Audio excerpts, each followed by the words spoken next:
মানে মানুষ আরেকজন মানুষকে কিভাবে এতটা ভালোবাসতে পারে, কোনো স্বার্থ ছাড়াই, কোনো স্বার্থ ছাড়া, দুনিয়াতে কোনো স্বার্থ নেই। যেমন বায়াতে আকাবার মধ্যে সাহাবীরা বলতেছেন, ইয়া রাসূলুল্লাহ, আমরা যদি এই কাজটা করি যে আপনাকে আমরা নিরাপত্তা দিব, হ্যাঁ, আমাদের আল্লাহ রাসূল বলতেছেন, দেখো তোমার আমাকে কিন্তু ওইভাবে নিরাপত্তা দিতে হবে যেভাবে তোমার নিজেদেরকে নিরাপত্তা দাও, নিজেদের পরিবার পরিজনকে, নিজেদের জানমালকে নিরাপত্তা দাও, পারবা কিনা? বলছে, ইয়া রাসূলুল্লাহ, পারবো। বলছে, এটার বদলে হিসেবে আমরা কি পাবো ইয়া রাসূলুল্লাহ? বলছে, জান্নাত।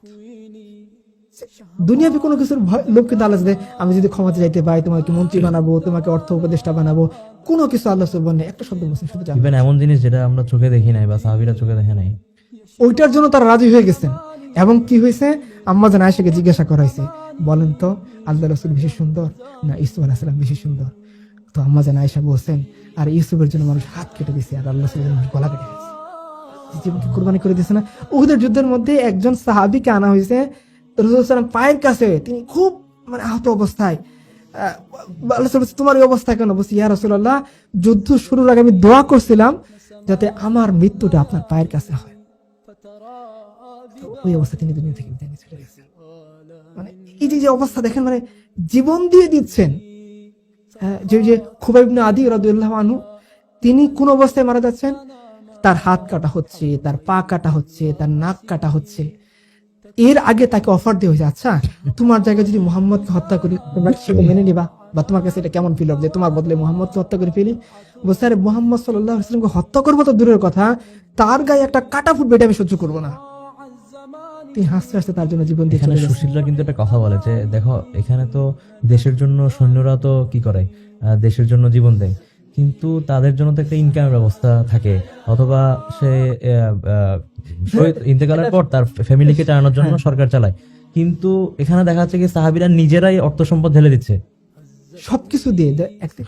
তাবুকের যুদ্ধের মধ্যে দেখেন আবু বকর সবকিছু আনছেন, তাকে বলা হচ্ছে তোমার ঘরে কি রেখে আসছো?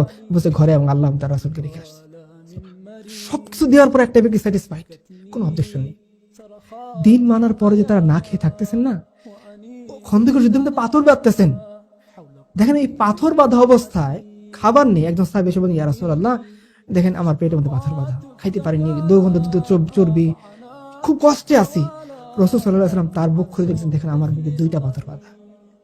এই অবস্থা তারা বলতেছেন নাকি, নাহনুল্লাযী বায়াউ মুহাম্মাদা আলাল জিহাদে মা বাকিনা আবাদা, বলতেছে আমরা মুহাম্মদের হাতে বায়াত হয়েছি যে আমরা আমৃত্যু আমরা লড়াই চালিয়ে যাব, যা হবার হোক। পুরো দুনিয়া আমাকে রক্ত চক্ষু দেখাবে আর আমরা মনে রাখবে যে আমার জীবন এবং যৌবন কিন্তু আল্লাহ রাসূলের জন্য করবা। মানে জীবনটা আল্লাহ রাসূলের জন্য দিয়ে দিচ্ছে।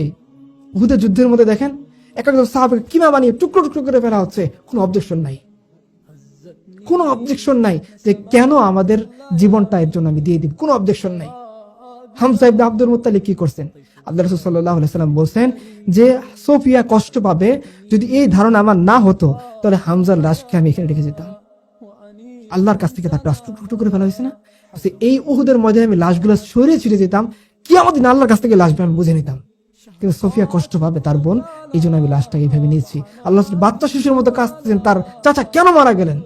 তার এই ভাতিজার প্রতি মহব্বতের কারণে, ভাতিজার দিনের প্রতি মহব্বতের কারণে। আবু বকর, ওমর, উসমান, বিলাল, যেন আপনি মক্কি জীবনে দেখেন যে সুমাইয়া রাদিয়াল্লাহু আনহা, তার পরিবার, ইয়াসির রাদিয়াল্লাহু আনহুর পরিবার শহীদ হয়ে যাচ্ছেন। সবর করো, সবর করো, মেনে নিছে, কোনো অবজেকশন নেই। ওই যে প্রথমে একটা কবিতা বলছিলাম যে তুম চাহে সিতম কর লো पर हमसे कसम ले लो कि हो जो शिकायत भी, তো ওয়াদা করলাম একটা টু শব্দ করবো না, কেন তুমি আমাকে অপরাধ করছো, কেন ভালোবাসা, এই ভালোবাসার পরীক্ষা আমাকে দিতে হবে। একবার একটা কবিতার মধ্যে বলছিলেন যে শাহাদাত গাহে উলফত মে কদম রাখনা है और लोग आसा समझता है मुसलमान होना। বলছে দেখো ভালোবাসা, কালেমার সাক্ষী দেওয়া, মুসলমান হওয়া মানে ভালোবাসার ঝঞ্ঝা বিক্ষুব্ধ ময়দানে পা রাখা, আর মানুষ মনে করে যে মুসলমান হওয়া খুবই সহজ। আপনাকে ভালোবাসার পরীক্ষা এখানে দিতে হবে। এই পরীক্ষা সাহাবায়ে কেরাম দিচ্ছেন। এবং আমি ছোট্ট একটা কথা বলে শেষ করি যে এটা আমাদের দাবি না। উরওয়া যখন আসলো, যে যখন ওই যে আল্লাহ রাসূল সাল্লাল্লাহু আলাইহি ওয়াসাল্লাম সন্ধি করতেছেন, হুদাইবিয়ার সন্ধি, তখন উরওয়া আসলো কাফিরদের পক্ষ থেকে আল্লাহর সাথে কথা বলতে। সে রাসূল সাল্লাল্লাহু আলাইহি ওয়াসাল্লামের সাহাবীদের ব্যাপারটা অবজার্ভ করে আল্লাহর সাথে কথা বলে কুরাইশদের কাছে গিয়ে রিপোর্ট দিয়ে বলল যে হে কুরাইশরা, আল্লাহর কসম আমি রোম পারস্যের রাষ্ট্রদূত হিসেবে কাজ করছি, আমি দেখছি রোম পারস্যের অনুসারীরা কেমন হয়, এবং আমি এটাও দেখছি মুহাম্মদের অনুসারীরা কেমন হয়। বলে দেখো আমি মুহাম্মদের কাছে গিয়ে যখন দেখলাম তার অনুসারীরা এমন যে তিনি যখন কোনো নির্দেশ দেন তারা পালন করার জন্য হুড়মুড়ি শুরু করে যে কে আগে তার রসুলের কথা পালন করবে।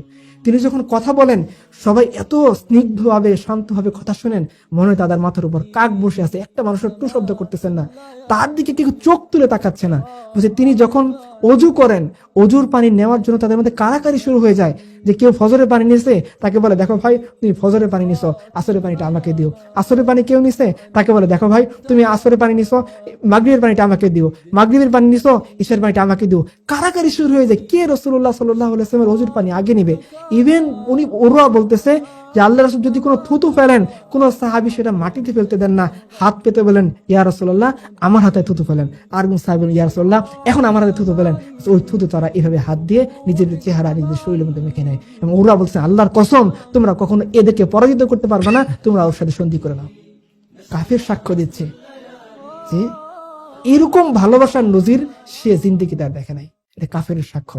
আর আমরা তো ইতিহাসের কিতাবে, সিরাতের কিতাবে অরসই ঘটনা আমরা পেয়ে যাই, যে যেমন ধরুন যে বদর যুদ্ধের মধ্যে এক সাহাবী গায়ে টোকা লাগলো, আল্লাহ রাসূলকে বলেন ইয়া রাসূলুল্লাহ আমি প্রতিশোধ দিতে চাই। আল্লাহ রাসূল ঠিক আছে তুমি প্রতিশোধ নিয়ে নাও। এটা আল্লাহ রাসূলের মহৎ দৃষ্টান্ত, ওইটা না বলে আমি ভালোবাসার কথাটাই বলি।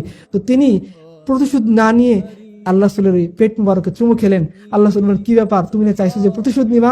বলছে ইয়া রাসূলুল্লাহ পরিস্থিতির সামনে তো আপনি দেখতেই পাচ্ছেন, আমার মনে হয়েছে আমি হয়তো আর আপনার সাথে আপনার পবিত্র শরীরে একটু স্পর্শ নিতে পারবো না।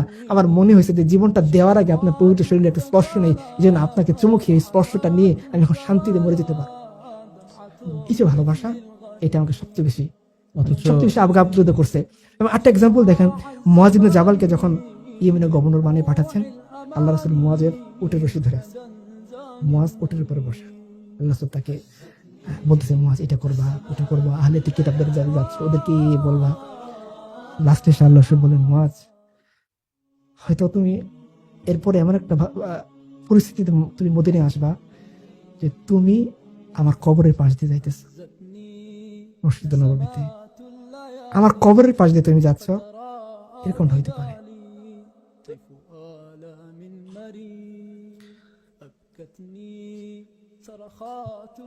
মুয়াজ ইবনে জাবাল রাদিয়াল্লাহু তাআলা তখন চোখের পানি ফেলতেছেন, মানে তিনি এই বিরহটা সহ্য করতে পারতেছেন না যে এমন একটা পরিস্থিতি আসবে যে তিনি মদিনাতে আসবেন, আল্লাহ রাসূল জীবিত নেই, তিনি আল্লাহ রাসূলের কবরের পাশ দিয়ে যাবেন, সহ্য করতে পারেন, কাঁদতেছিলেন।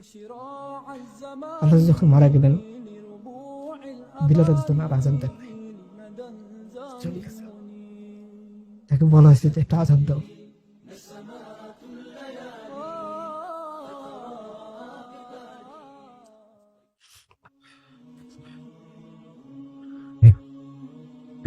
উনি বলতেছিলেন যে আমি কার জন্য আযান দেব, আমি আশহাদু আন্না মুহাম্মাদুর রাসূলুল্লাহ কিভাবে বলবো, আযান দিতে পারে না। ওনার কণ্ঠ স্তব্ধ হয়ে যেত যে এই তো রাসূলের হুজরা, রাসূল সাল্লাল্লাহু আলাইহি ওয়াসাল্লাম হয়তো আমাকে বলবেন যে বিলাল একটু আযান দিয়ে আমাদেরকে প্রশান্ত করো, আমার তো বলার কেউ নাই। আযান না দিয়ে তিনি চলে গেছে, আর দিতে পারেননি।